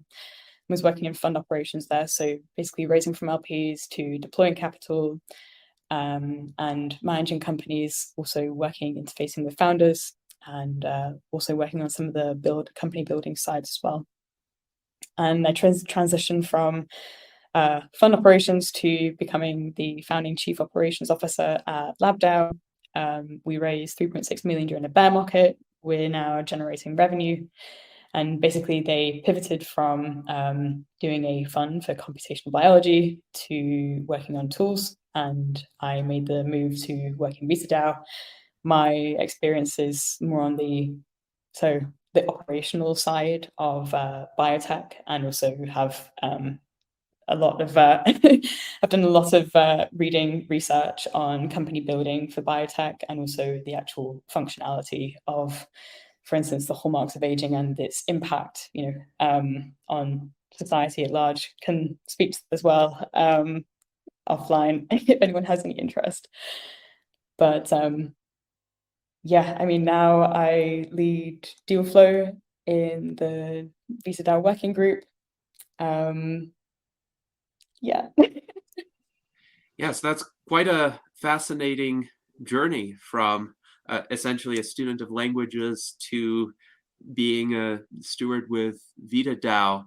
And of course, it speaks to a great deal of intellectual versatility and a set of traits that we really try to highlight and bring out in people at the virtual enlightenment salons, because we wish to cultivate essentially the formation of connections across disciplines, across different areas of human endeavor. So now we've come to a time in our salon where I would invite each of the panelists to either make a concluding comment or ask a final question of Eleanor. I am going to have a final question, but first let's hear from our other panelists, starting with Art Ramon Garcia. Yeah, quick question. Does VitaDAO plan on doing anything with the copy that was airdropped on Richard Hart's post-chain blockchain? I'm not too sure what that would be. Could you elaborate a little bit more on that? There was a creation of a new blockchain, and Okay. one of the unique things that Richard Hart did was everything that was on the ERC20 would be copied over, and there's essentially a copy of all the coins on post-chain, and some people are using them. Probably you wouldn't use it like you are using it now. You're on your ERC20 side, but possibly you could find a use for it. So that's all I had. So that's actually something which isn't totally in my remit, and also probably something which happened before I was really full-time in VitaDAO. But in terms of tokens, I mean, the Vita token, which is on the Ethereum blockchain, is the only one which is being used at the moment. So any sort of replicas I can imagine would have been deprecated. Simply because I don't have so much information on that. Please don't take that as gospel, and also do your own research. This is kind of what I've seen though since since I interact with the token pretty much every day. All right, thank you. All right, thank you. And let's go to Jason.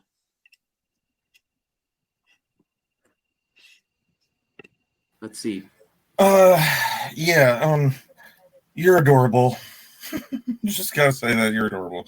And can we share the Discord server for VitaDAO? Can we, and then maybe like I could share it in the transhumanist party server. And one thing I kind of want to mention is one of the reasons why I really like Johnny and this whole transhumanist party thing that we're doing here, and that he's open to these new ideas of new governance, and that is very, very interesting to me, which I love what you guys are doing.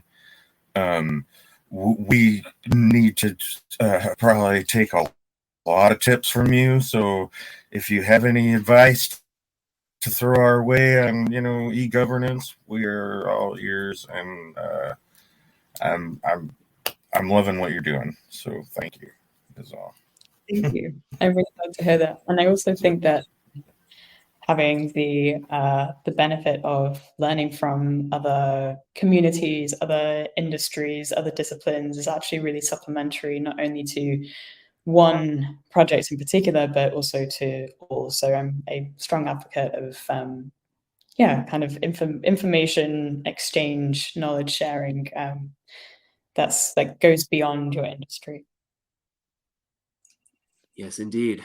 And thank you, Eleanor, for allowing us to share the Discord link as well. So anybody who wants to join the VitaDAO Discord, you may do so via this URL. Now let's go to Daniel. Yeah, I'm very happy to be the newly minted community science director for the USTP. So I think the longevity topic is a great topic area to do community science within. And I really congratulate VitaDAO and the whole DeSci community, which is really an impressive community. I kind of have this pet project. You can see by my call sign that I'm an amateur radio licensed person, operator. And I think that community of 3 million plus off-grid communicators would be a great stewardship and curatorship community for community science. They already do some, which is kind of like looking at ionospheric effects during eclipses, and but they tend to be a pretty sedentary community.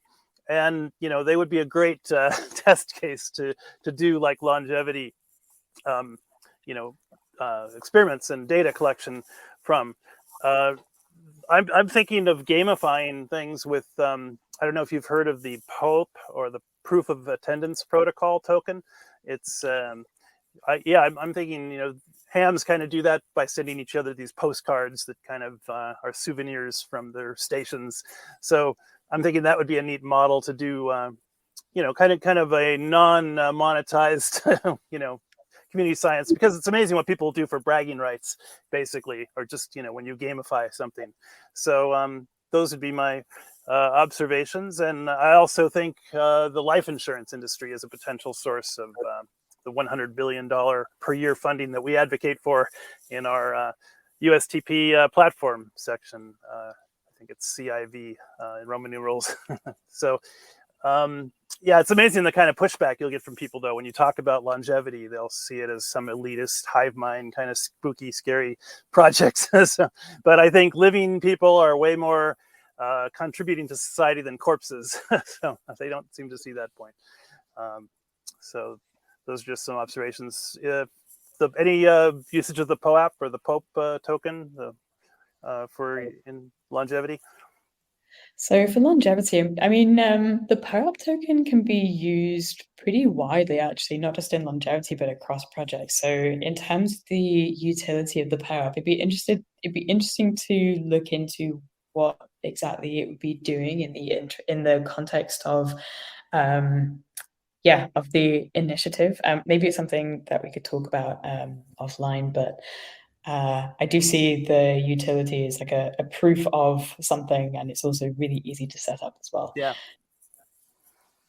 The inventor wants to keep it free forever. So that's a great mission, kind of like Bitcoin Pizza Day or something. So. Indeed. And Daniel was referring to section 104 of our U.S. Transhumanist Party platform, and this is the relevant excerpt. The United States Transhumanist Party advocates for a permanent annual $100 billion funding package for anti-aging research to be immediately distributed to leading research organizations in the field, which have in the past specifically identified the defeat and reversal of biological aging as their goals. We originally advocated this as a response to COVID-19 because of the insight that COVID predominantly afflicts the elderly people who have suffered from the damage of biological aging. But even as a more general goal, COVID notwithstanding, this $100 billion annual funding package will go a long way. So now let's go to Zach for his final comment or question. I have a load of questions, and they will take too long. So thank you very much, Eleanor, for your time. And really appreciate that. I'd love to talk about some other things offline, which are much more detailed. But it would the road to hell. I would just say this: there's a few things. One in the longevity community is that people are so afraid of dying they don't know how to live. So sometimes you've got to think about living, not dying, rather. And the second thing is that the road to hell is paved with good intentions. And so yes, it's all great and it's wonderful, but it's like having it's like, do you trust an anorexic chef? There's all these things like that. It's like there's so many things that some of the things you say that do concern me, and as I said offline, I could talk about those, but things like having the interest of these large pharmaceuticals, you don't put a fox in the henhouse. And number one. And the other thing as well is, again, being from Britain, you don't have advertising there, and obviously I understand that, but there's other issues that happen with the NHS, and there was the other ones as well in Europe. And last point as well is that I do believe that if we can show life cycle cost, not cost of production and cost of maintenance, so that, hey, you know what, if we look at a life cycle and we look at a human being or a societal impact. So for instance, if you have a longevity issue, one of the three key areas of longevity of the super ageist people of the blue zones is not their diet, is not even all what they eat. That's all BS. It's actually regular moderate exercise. They believe in a higher power, and they have an active social life. So these plays to who we are, what we're designed for. We're fundamentally cavemen or women or cave people that now have 10,000 years of society, but we evolve over centuries. And so I think that is very, very important, millennia rather, sorry. And so that obviously has an impact. And I think we have to accept what we are first before we even try and go to the next stage. Because, and that's something that requires saying, hey, I don't want a 36-month ROI on a 15% margin and blah, blah, blah, blah, blah. Actually, what I really want to do is I'm prepared to put this down for my grandchildren. And that takes a very changing concept, because we have a Malthusian concept of everything is more. Well, we've hit that peak. It's done, over. over finished. So let's accept that and move forward. And what we do isn't going to benefit us per se, but it will benefit our children. And if we look at that point of view of a bit more selflessness, which is easier said than done. It's not, people are greedy. It's just human nature. And I don't know how you can answer that question. And again, I think what you're doing is great, but we'll see. Yeah, thank you. And yeah, really interesting observations. And yeah, it's fundamental to bring this into the discussion. And it's not like there's a solve all thing. It's just kind of also adding to the adding another layer to what's already going on. But I agree, there are a number of systemic issues that need to be tackled, and it needs to be more of a collaborative, or just kind of needs rethinking, basically. But it's on a more systemic level. But yeah, again, a lot of interesting topics and points for debate as well. But again, we're about to close, so yeah. Yes, indeed. So in closing, I think my question dovetails a bit with what Zach was saying, because you have experience analyzing policy and regulation. So if you could combine that with your experience with decentralized science and speak to some of the implications for policy and regulation that decentralized science initiatives have brought, what do you think is the best way for policymakers to approach these? Would it be laissez-faire, let them happen the way they happen? Do you think there is some sort of way that these systems could be encouraged or incentivized? And if so, what would those ways be? Yeah, so in terms of policymakers and regulators, of course, we are operating in a gray zone, but also something which I'm seeing is quite, especially in the UK as well, which is quite amenable to the rate of acceleration that companies in crypto and blockchain technology are working in. And so I see at the moment, so I mean, speaking with relation to the UK and the EU, so we're starting to see the tightening up of regulations, such as the MiCA being implemented by next year, but actually working on some of the white papers that are that will be MiCA compliant. There's a lot of let's say, safeguarding and tightening up with relation to the anonymity front. So basically, if you to do anything Ponzi scheme-esque, there's no longer the ability to kind of hide behind a pseudonym. Like your identity is published in that white paper and you're held accountable. And to me, that's kind of working with the regulators, but also still allowing some freedom. So I mean, we're kind of going from a what was basically the Wild West into what is now kind of tightening up. And I think it also acts in the interest of the higher quality projects that are out there, and also kind of it's a signal that projects that pass the MiCA regulations are those with real utility. And so that's kind of how I also would like to, how I also see DeSci going as well, because we actually look to provide real world utility. And that's also something that I hope that the regulators are also recognizing, that we're able to innovate and continue innovating with different technologies. And basically, it has good intentions. And overall, I'm optimistic. I could go on for quite a while, but I'll keep my answer short.